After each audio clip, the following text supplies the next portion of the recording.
नमस्कार, जय हिंद, जय भारत। आरसी सिंह चैनल में सभी मेरे स्टूडेंट्स और भाई बहनों का बहुत बहुत स्वागत है। तो आज देखिए हम आपको बताने जा रहे हैं बायोलॉजी में जो वंशागत का आणविक आधार चल रहा था, उसका बहुत इम्पोर्टेंट चैप्टर चल रहा था। तो उस वंशागत आणविक आधार के अंतर्गत हमने 2 लेक्चर आपको दे दिया है, जिसमें यह प्रूव किया गया है कि डीएनए ही आनुवांशिक पदार्थ है। अब अगर डीएनए आनुवांशिक पदार्थ है जो कि ग्रिफिथ के रूपांतरण और हर्शे ताचेस के नियम के द्वारा प्रूव हो चुका है, तो हम ये जानना चाहते हैं कि डीएनए होता क्या है। अब डीएनए क्या है, इसके बारे में आपको सारी डिटेल धीरे धीरे स्टेप बाय चैप्टर वाइज आपको समझाया जा रहा है, क्योंकि एक दिन में ये वीडियो नहीं ख़त्म किया जाता है और बहुत ही इम्पोर्टेंट चैप्टर होता है। इसलिए आज हम डीएनए का प्रारंभिक परिचय और डीएनए किससे बनता इसको बताएंगे। तो चलिए देखते हैं डीएनए होता क्या है। आपको तो पता है कि डीएनए आनुवांशिक पदार्थ होता है, लेकिन होता कहाँ है ये, आखिर ये किस जगह स्थित होता है। तो देखिए, जो प्रोकैरियोटिक सेल हैं, जो प्रोकैरियोटिक कोशिकाएं हैं, उनमें क्या होता है, केंद्रक तो होता नहीं। प्रोकैरियोटिक कोशिकाओं में केंद्रक तो होता नहीं, तो कोशिका द्रव्य में ही ये प्लाज्मिड के रूप में पड़ा रहता है। किस रूप में? प्लाज्मिड के रूप में। और बैक्टीरियल गुणसूत्र के रूप में ये प्रोकैरियोटिक कोशिकाओं में स्थित होता है। तो आइए देखते हैं, इसको लिख लेते हैं। स्थिति देखिए क्या होता है। पहला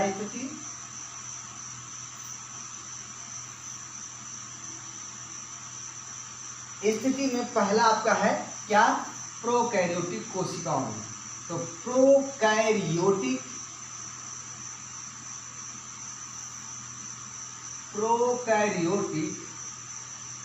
सेल में ये कहाँ होता है, कोशिका द्रव्य में प्लाज्मिड के रूप में।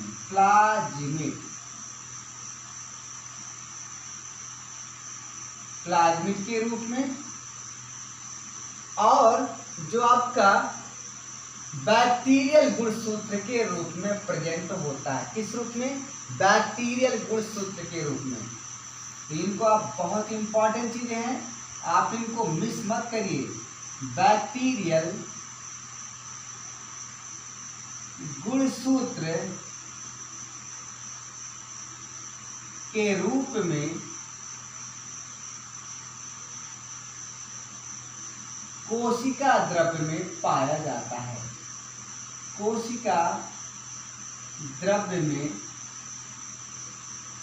पाया जाता है। पहली चीज, ठीक है। अब इसके बाद देखिए, जो प्रोकैरियोटिक कोशिकाएं हैं उसमें केंद्रक तो होता नहीं। तो जब केंद्रक नहीं होता है तो वहां पर जो आपके डीएनए पाया जाता है उसको क्या कहेंगे भैया, क्या कहेंगे? न्यूक्लियोइड। जिस क्षेत्र में पाए जाते हैं, जहां पर ये आपके डीएनए पाए जाएंगे, उनको कहेंगे न्यूक्लियोइड। क्या कहेंगे? न्यूक्लियोइड। तो मैं यहाँ लिख देता हूँ आपको, NuClE और लास्ट में आप OID। यानी जिस क्षेत्र में ये डीएनए पाए जाएंगे, जहां पर डीएनए प्रोकैरियोटिक सेल में पाई जाती हैं, उस क्षेत्र को हम कहते हैं न्यूक्लियोइड। और प्लाज्मिड के रूप में रहता है और बैक्टीरियल गुणसूत्र के रूप में रहता है। रही बात यूकैरियोटिक की, तो यूकैरियोटिक तो आप जानते हैं, आप खुद यूकैरियोटिक होंगे। जो वीडियो हमारा देख रहे हैं, जो बच्चे देख रहे हैं, वो सब क्या हैं, यूकैरियोटिक कोशिका वाले हैं या यूकैरियोटिक सेल वाले होते हैं। तो अब पता है आपको कि जो यूकैरियोटिक सेल होता है उसमें क्या होता है, केंद्रक स्पष्ट होता है। तो यहाँ पर क्या होता है, जब इनमें केंद्रक होता है, क्या होता है, केंद्रक होता है। और जब केंद्रक होता है तो केंद्रक में ही डीएनए पड़ा रहता है। कहाँ? केंद्रक में ही डीएनए पड़ा रहता है। और केंद्रक में किस रूप में पड़े रहते हैं, देखिए, केंद्रक में nucleo deoxyribonucleoprotein, केंद्रक में डीऑक्सी राइबो, क्या deoxyribonucleoprotein, nucleoprotein के deoxyribonucleoprotein, nucleoprotein, इसको आप ध्यान रखिएगा, न्यूक्लियो प्रोटीन के तंतुओं के रूप में, के तंतुओं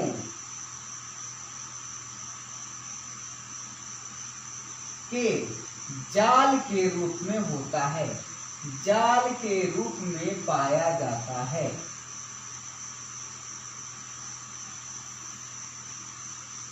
क्या उधर दिखाई दे रहा है या नहीं दिखाई दे रहा है? हम एक बार चेक करें थोड़ा सा, 1 मिनट। देखिए थोड़ा सा मिस है, 1 मिनट। हाँ ठीक है, तो ध्यान रखिएगा, जो केंद्रक होता है ना यूकैरियोट, उसमें डीऑक्सी राइबो न्यूक्लियो प्रोटीन के तंतुओं के रूप में ये पाया जाता है, ठीक है।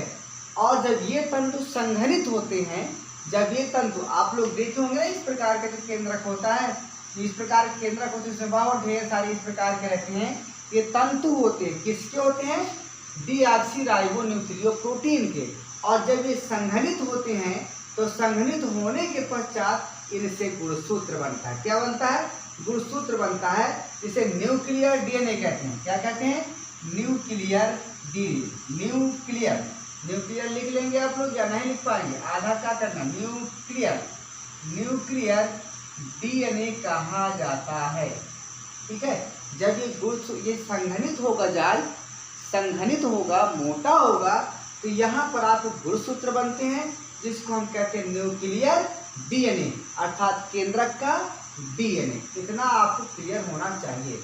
आप देखिए, जो यूकैरियोटिक होते हैं ना भैया, उसमें एक चीज ध्यान रखिएगा, कभी कभी क्वेश्चन आता है कि यूकैरियोटिक जो कोशिका है, केंद्रक में तो डीएनए होता ही है, लेकिन क्या केंद्रक से बाहर भी डीएनए होता है यूकैरियोटिक कोशिकाओं में? तो बहुत महत्वपूर्ण चीज है भैया, यस हाँ होता है। तो कहाँ होता है? तो जो यूकैरियोटिक कोशिका का माइटोकॉन्ड्रिया है, जो यूकैरियोटिक कोशिका का माइटोकॉन्ड्रिया है, और जो हरित लवक है, क्या है? हरित लवक। यहाँ पर आप नोट करके लिखिएगा, क्या लिखेंगे?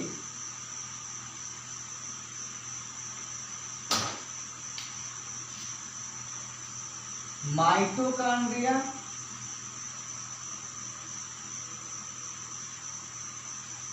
व प्लाज्मिड, सॉरी प्लास्टिड, प्लास्टिड लवक वगैरह में, प्लास्टिड में भी डीएनए स्वयं का पाया जाता है, डीएनए पाया जाता है। बहुत इंपॉर्टेंट चीज है ये, यानी माइटोकॉन्ड्रिया और प्लास्टिड में खुद का डीएनए पाया जाता है। अब चूंकि केंद्रक से बाहर डीएनए है, तो इसको हम क्या कहेंगे? अगर केंद्रक से बाहर ये डीएनए है, तो इसको हम क्या कहेंगे? बाह्य केंद्र की, बाह्य केंद्र की डीएनए, बाह्य केंद्र की डीएनए कहते हैं।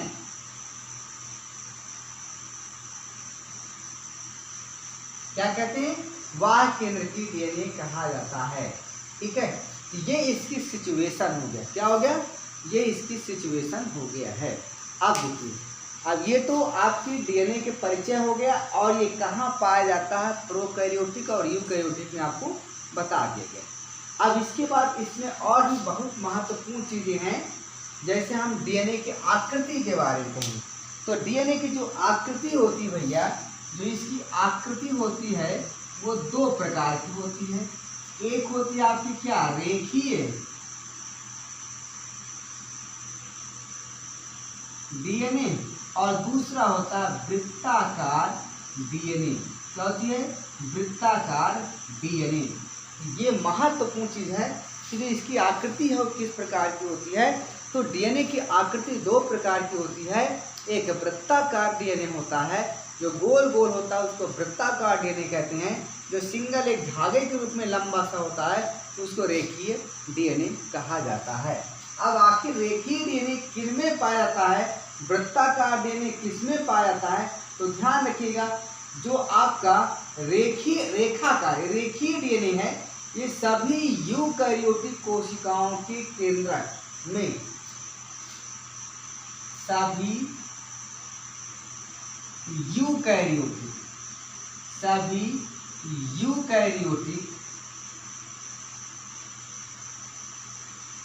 में रेखीय डीएनए पाया जाता है।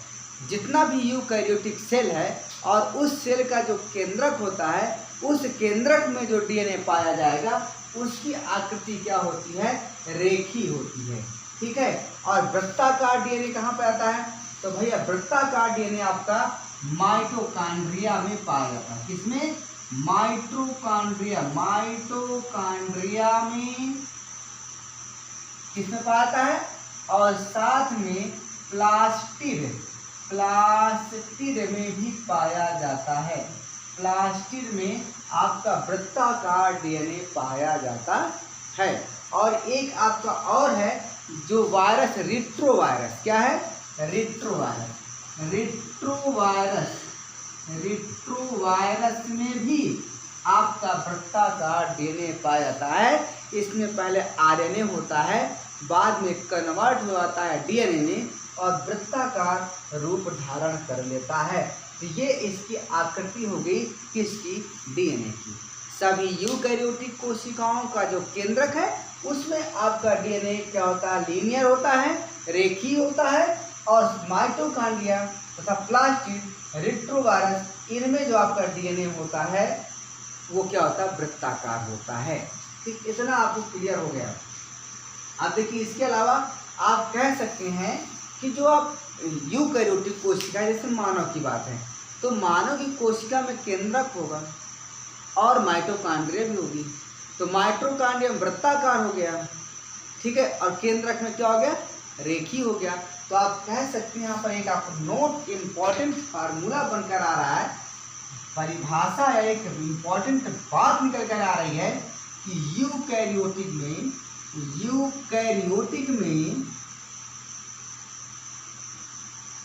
डीएनए दोनों प्रकार का होता है, रेखीय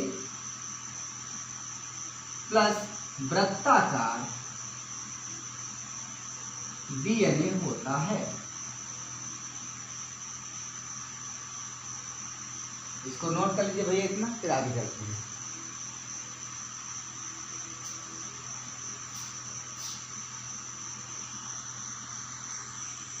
चलिए अब देखिए इसकी हम डीएनए के बारे में बता रहे हैं। आखिर डीएनए की मात्रा, तो डीएनए की मात्रा के बारे में आप क्या जानना चाहते हैं, डीएनए की मात्रा। तो भैया डीएनए की मात्रा के बारे में क्या जानते हैं, देखिए सभी जीव जाति की जो सेल होता है, जैसे मानव है तो मानव में जितना भी केंद्रक है, यानी कहने का मतलब प्रत्येक मानव की कोशिकाओं में डीएनए की मात्रा लगभग समान है। ठीक है। जब कोशिका का विभाजन होता है तो वहाँ पर क्या, उसके ठीक पहले, कोशिका के विभाजन के ठीक पहले डीएनए की मात्रा दुगनी हो जाती है। इसको ध्यान रखिएगा। यहाँ पर लिख सकते हैं, क्या लिख सकते हैं, कोशिका विभाजन के पहले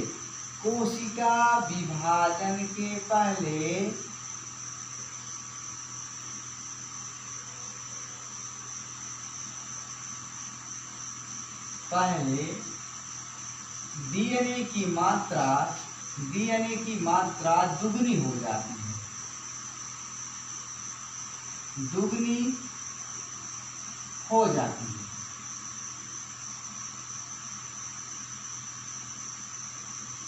और जब कोशिका का विभाजन हो गया, दो नई संतति सेल बनती हैं, डॉटर सेल बनती हैं, तो उनमें बराबर बराबर मात्रा में ये डीएनए पहुंच जाते हैं। ठीक है, चलिए ये तो हो गया आपका डीएनए के बारे में। और ध्यान रखिएगा भैया, डीएनए की लंबाई की अगर बात किया जाए तो जो एक कोशिका है उसमें जो डीएनए होता है उसकी लंबाई लगभग 2 मीटर होती है। कितनी होती है? 2 मीटर। एक कोशिका में सिर्फ एक कोशिका में डीएनए की लंबाई लगभग 2 मीटर होती है। लगभग 2 मीटर होती है। कितनी होती है? 2 मीटर। अब पता नहीं कितनी कोशिकाएं हैं, बहुत ज़्यादा ट्रिलियनों में कोशिकाएं हैं। तो 2 का अगर हम गुणा कर देंगे ट्रिलियन में तो इतना ज़्यादा लंबा हो जाएगा डीएनए कि आप पता नहीं कितने सौर परिवार को नाप सकते हैं। अब बताइए, इतना बड़ा डीएनए और इतने बड़े शरीर में पूरी तरह से किस प्रकार लिपटा हुआ है, किस प्रकार कुंडलित है, जो आगे के टॉपिक्स में हम पढ़ेंगे। इसका पैकेजिंग, रेप्लिकेशन सब कुछ पढ़ेंगे। अभी आप सिर्फ डीएनए के बारे में समझते चलते जाइए। चलिए, तो ये हो गया इतना डीएनए के बारे में। अब डीएनए की हम पढ़ेंगे रासायनिक संरचना। क्या पढ़ेंगे? रासायनिक संरचना।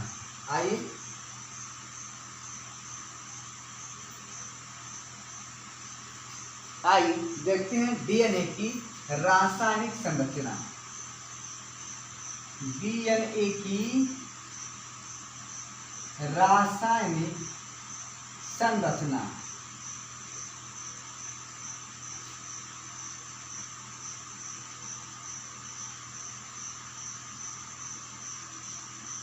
अब डीएनए की जो रासायनिक संरचना है, देखिए डीएनए क्या है? एक बहुत बड़ा अणु है और ये छोटे छोटे इकाइयों से बना है।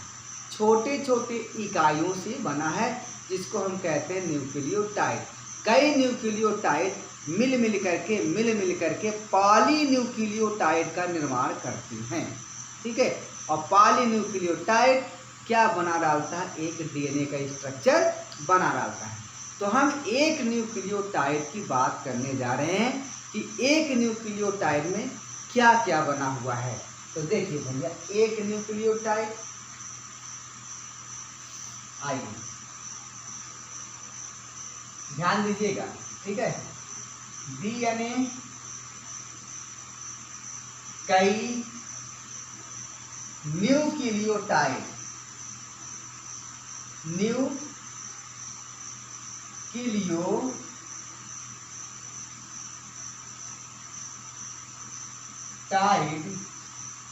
से बना होता है। जो डीएनए है कई न्यूक्लियोटाइड से मिलकर के बना होता है। अब जो न्यूक्लियोटाइड है वह 3 यौगिक से बना होता है।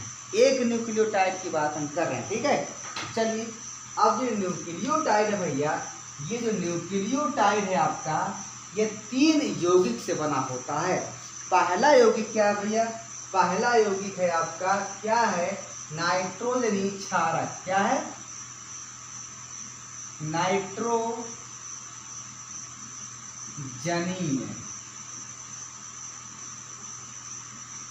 क्षार, पहला ये हो गया। दूसरा आपका बनता है, इसमें क्या बनता है आपका? फास्फेट समूह।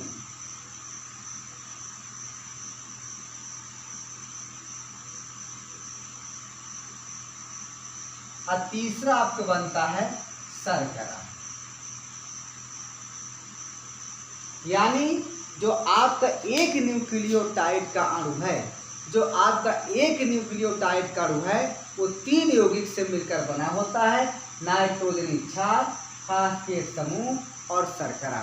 इन सब को मिला करके ही हम कहते हैं क्या बन गया आपका? न्यूक्लियोटाइड। तो सबसे पहले हम जानना चाहते हैं कि नाइट्रोजनी क्षार क्या होता है। तो आइए देखते हैं भैया नाइट्रोजनी क्षार के बारे में। क्या होता है। चलिए, तो जो आपका नाइट्रोजनी क्षार है भैया, नाइट्रोजनीय क्षार, ये भैया दो प्रकार का होता है। कितने प्रकार का होता है? दो प्रकार का। ये आपका दो प्रकार का होता है। एक तो होता है आपका प्यूरीन। क्या होता है? प्यूरीन। और दूसरा होता है पिरिमिडीन। क्या होता है? पिरिमिडीन।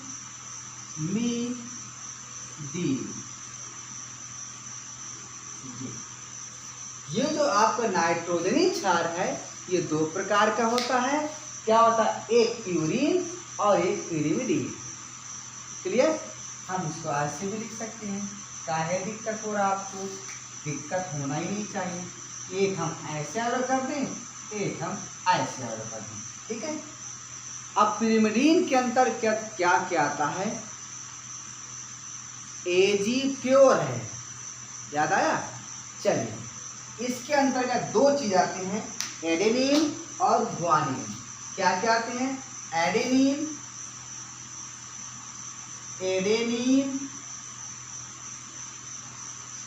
जिसको हम ए से शो करते हैं, और दूसरा गुआनिन। क्या? गुआनिन, जिसको हम जी से शो करते हैं। किससे शो करते हैं? जी से। थोड़ी 1 मिनट भाई मैं स्याही भर लूँ, खत्म हो गई स्याही। अक्षर आपको कम दिखाई दे रहे होंगे। चलिए आइए भैया, तो आपका नाइट्रोजनी क्षार दो प्रकार का होता है। पहला था आपका प्यूरीन और दूसरा आपका क्या था? पिरिमिडीन। प्यूरीन के अंतर्गत एडेनिन और ग्वानिन आता है, और पिरिमिडीन के अंतर्गत भैया सब कुछ आ जाएगा। साइटोसिन। क्या आ जाएगा? साइटोसिन।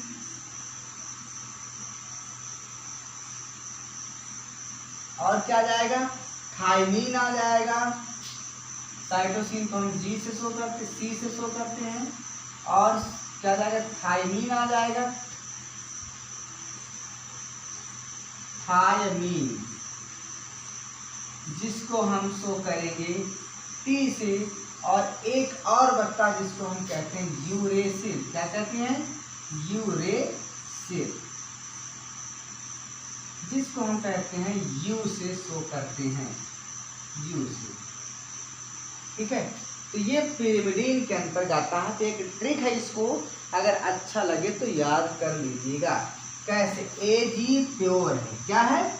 एजी प्योर है। ये ट्रिक, एजी प्योर है,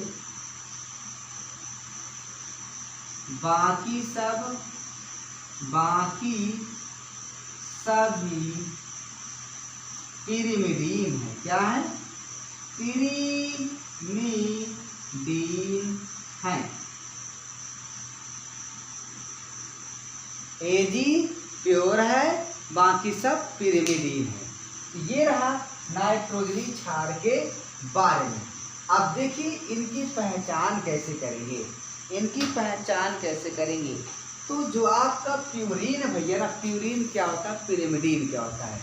तो आइए यहाँ देखते हैं प्यूरीन की पहचान। प्यूरीन में क्या होता है भैया, दो रिंग वाले कार्बन होते हैं। क्या होते हैं? दो रिंग वाले होते हैं। प्यूरीन के पास दो रिंग होता है। देखिए जैसे एक ये हो गया आपका,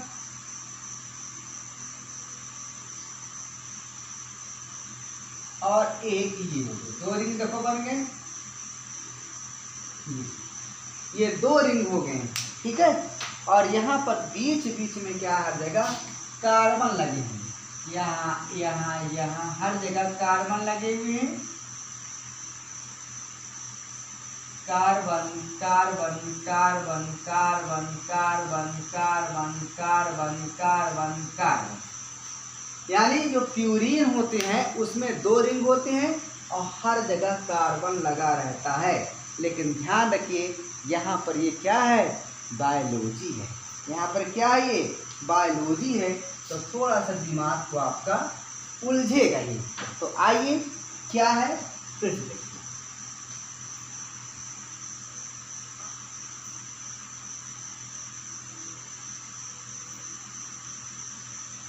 एक ये हो गया रिंग, एक ये हो गया। कहीं से भी आप गिनती करिए, किसी भी जगह से आप गिनती करिए। हम यहाँ से 1 2 3 4 5 6 7 8 9। अब देखिए क्वेश्चन कभी कभी पूछा करता है कि जो प्यूरिन होते हैं उनके किस किस पॉइंट पर नाइट्रोजन लगा रहता है। तो ध्यान रखिएगा भैया, बहुत इंपॉर्टेंट चीज है, इसको आप ध्यान रखिएगा कि जो 1 और 3 है ना, 1 3 7 9, 1 3 7 व 9 स्थिति पर नाइट्रोजन लगा रहता है। क्या लगा रहता है? नाइट्रोजन लगा रहता है। और ये क्या होता है भैया, दूसरा क्या है आपका, एक रिंग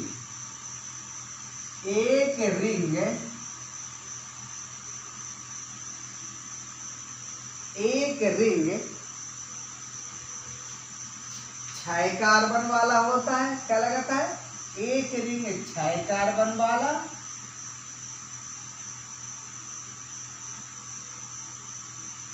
व दूसरा 5 कार्बन वाला रिंग होता है।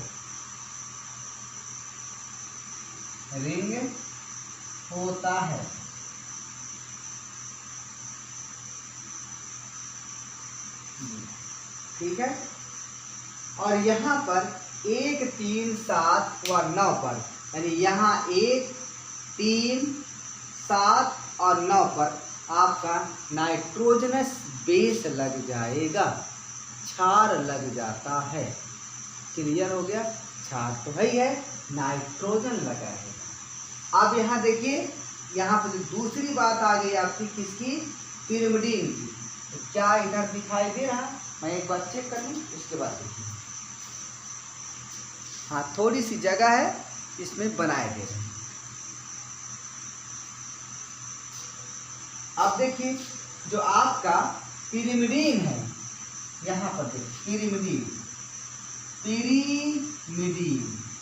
पिरिमिडीन इसमें क्या होता है भैया, इसमें तो क्या होता है, इनके पास केवल एक रिंग होता है। क्या होता है? केवल एक रिंग होता है। क्या होता है? एक रिंग, और 6 कार्बन वाला होता है ये। तो यहाँ एसिड की यो गया,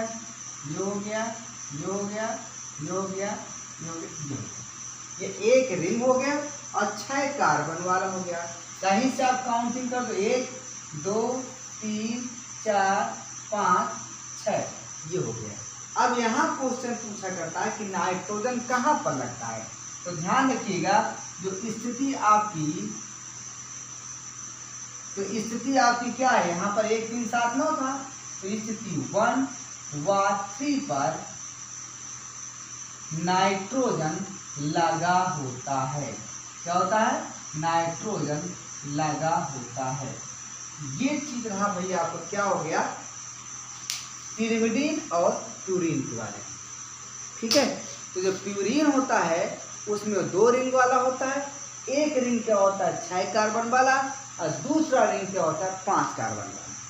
और यहाँ पर 1 3 7 9 स्थिति पर नाइट्रोजन लगा होता है। दूसरी सिचुएशन आपकी क्या है, पिरिमिडीन की। तो पिरिमिडीन के पास 6 रिंग वाला कार्बन होता है, और साथ में 1 व 3, यानी 1 यहाँ और 3 यहाँ, 1 व 3 स्थिति पर आपका नाइट्रोजन लगा होता है। यही आपको बताना था कि प्यूरिन और पिरिमिडीन में क्या अंतर होता है। क्लियर?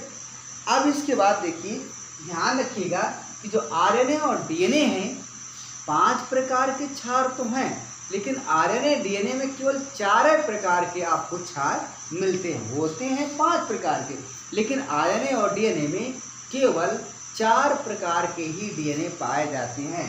तो यहाँ ध्यान रखिएगा, आरएनए में क्या क्या पाया जाएगा। देखिए यहाँ मैं डीएनए लिख दे रहा हूँ, डीएनए में, और यहाँ पर आरएनए में।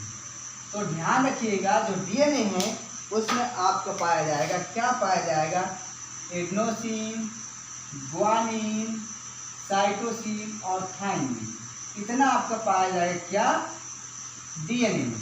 और आरएनए में पाया जाएगा एडेनोसिन, ग्वानिन और साइटोसिन और यूरेसिन, ये पाया जाएगा आपका, क्या पाया जाएगा, आरएनए में पाया जाता है।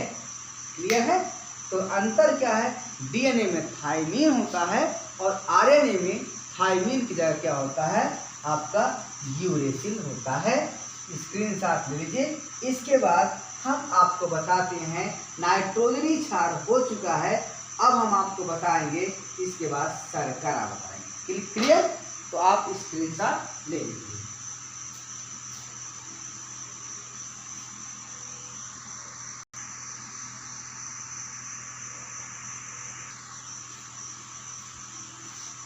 चलिए स्क्रीनशॉट आपको हो गया होगा, आइए, ये हो गया आपका। चलिए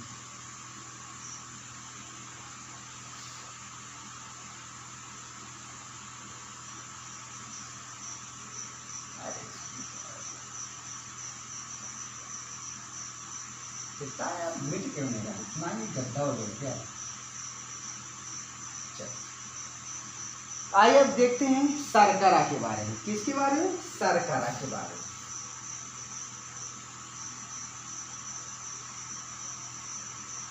तो जो शर्करा होती है भैया, जो शर्करा होती है, शर्करा तो खाए होंगे कि नहीं खाते हैं आप लोग, बिल्कुल खाते हैं।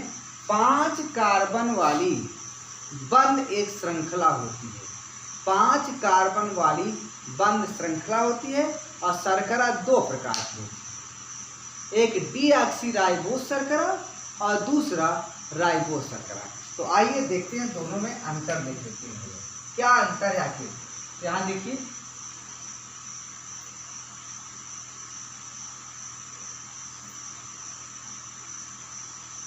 अच्छा नहीं बना है ना, चलिए कोई बात नहीं,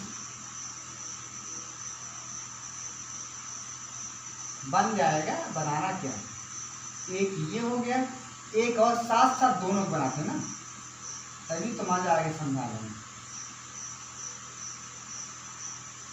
ये यहाँ पर क्या होगा, ओ होगा, यहाँ पर भी क्या होगा, ओ होगा। इन दोनों जगहों पर ओ आपका होगा, यहाँ होगा। और बाकी जगह, हर जगह क्या रहेगा, कार्बन रहेगा। क्या रहेगा, एक यहाँ पर कार्बन, एक यहाँ पर कार्बन, एक यहाँ पर कार्बन, एक यहाँ पर कार्बन, ठीक है। और ठीक इसके ऊपर एक और कार्बन रहेगा यहाँ पर। और यहाँ ध्यान रखिएगा, दोनों को बनाइए आप एक साथ, आप बनाइए तब समझ में आएगा।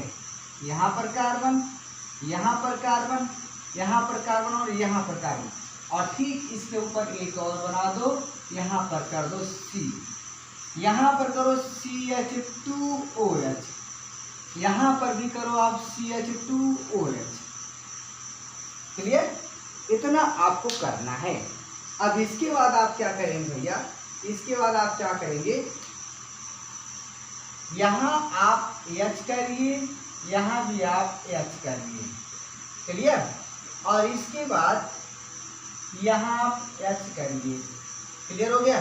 सेम यहाँ भी करिए, यहाँ H करिए, यहाँ H करिए और यहाँ पर आप H करिए। ये आपको क्लियर हो गया। और इसके बाद यहाँ आप OH लगाइए, ठीक है। और यहाँ पर देखिए भाई, यहाँ OH करिए, यहाँ भी आप OH करिए, और यहाँ पर बैलेंस बराबर करना है, H लगाना पड़ेगा, यहाँ आपको OH करना पड़ेगा, साथ में यहाँ पर आपको H लगाना पड़ेगा। सिमिलरली यहाँ भी आपको OH करना पड़ेगा और यहाँ पर आपको H करना पड़ेगा। अब देख लीजिए, हर जगह कार्बन की संख्या बराबर, हर जगह कार्बन की वैलेंसी बराबर है, ऑक्सीजन के साथ मिलकर के ये एक बंद श्रृंखला बनाती है। अब आखिर इन दोनों में अंतर क्या है? इन दोनों में अंतर क्या है भैया?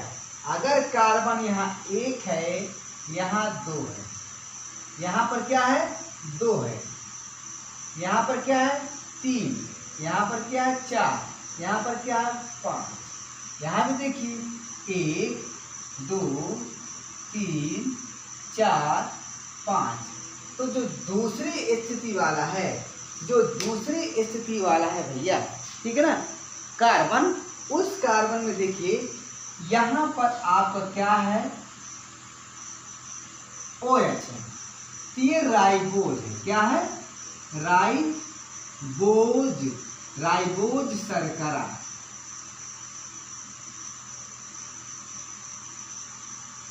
अब यहां से ऑक्सीजन हट गए, देखो यहां ध्यान रखिएगा, यहां से ऑक्सीजन, इस जगह से ऑक्सीजन हट गया भैया, यहाँ से देखिए, यहाँ से ऑक्सीजन गायब हो गया, क्या हो गया? डिलीट हो गया, तो ये डीऑक्सीराइबोज बन गया, डिलीट हो गया तो डीऑक्सीराइबोज बन गया। अर्थात ये क्या है आपका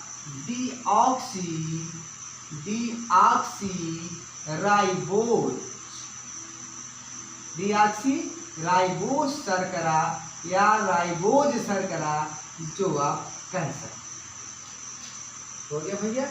ये रहा आपका भैया क्या डीएनए की दूसरा समूह शर्करा के क्षेत्र में।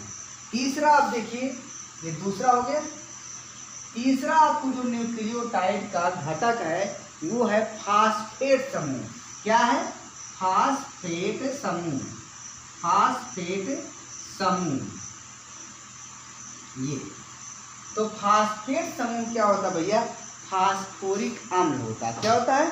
फास्फोरिक अम्ल होता है। इसी अम्ल के कारण इसे न्यूक्लिक अम्ल क्या कहा गया था? न्यूक्लिक अम्ल कहा गया था।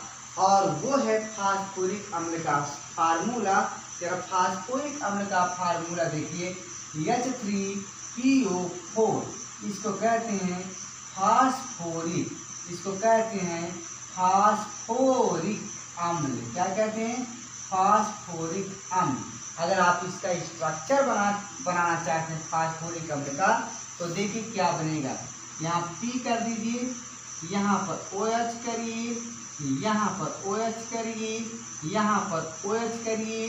कितना हो गया? एक ऑक्सीजन की कमी है, यहाँ पर आपका O कर दीजिए। यही आपका देखिए H3 1 2 3 H3 P1 O4 1 2 3 4 1 2 3 4। ये फास्फोरिक अम्ल का प्रतीक सूत्र है, इसको कहते हैं फास्फोरिक अम्ल। क्लियर?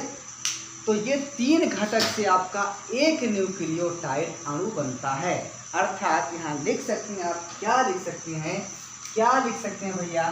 कि जो न्यूक्लियोटाइड है, जो न्यूक्लियोटाइड है,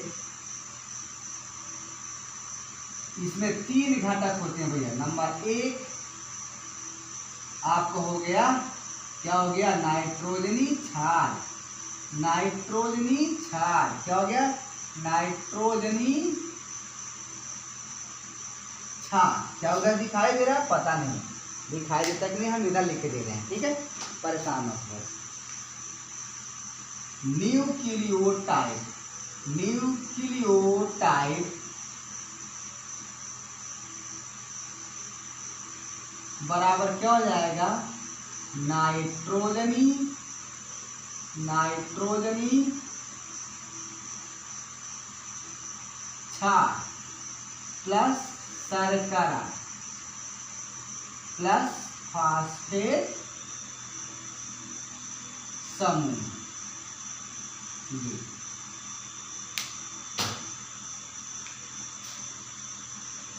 इसको आप याद कर लीजिए। ये रहा आज आपका डीएनए से संबंधित कुछ महत्वपूर्ण बातें, और डीएनए किन घटकों से बना है उन घटकों के बारे में।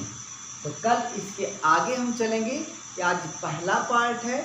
अब इसके बाद सेकंड पार्ट अगले दिन हम अपलोड कर देंगे। तब तक आप सभी लोगों को प्यार भरा नमस्कार।